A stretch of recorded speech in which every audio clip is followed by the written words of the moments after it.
Bagi penduduk Kuala Matu, nama Wawunai tidak asing lagi apabila bercakap tentang kelupis, iaitu sejenis kuih tradisional dari Sarawak yang diperbuat daripada beras pulut dibalut dengan daun nipah atau daun palas.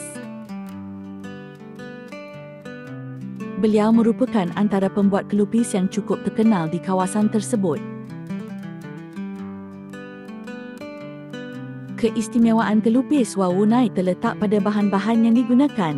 Pulut yang dipilih adalah jenis terbaik dan sentiasa segar, manakala kelapanya dikisar sendiri untuk memastikan kualiti santan yang dihasilkan.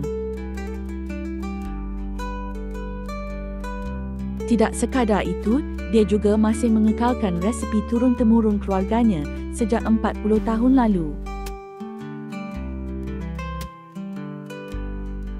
Pembuatan kelupis memerlukan kesabaran dan ketelitian, bermula dari proses membasuh pulut hingga membalutnya harus dilakukan dengan teliti dan cermat.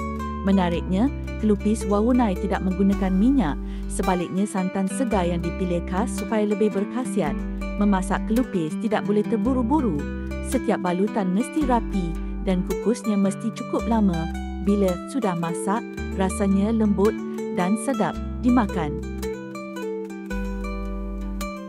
Bukan sahaja penduduk Kuala Matu, malah ada yang sanggup datang dari jauh semata-mata untuk merasai sendiri keaslian dan keenakan rasanya. Kelupis Wawunai bukan sekadar hidangan tradisional, ia adalah simbol warisan dan budaya yang masih dikekalkan hingga ke hari ini.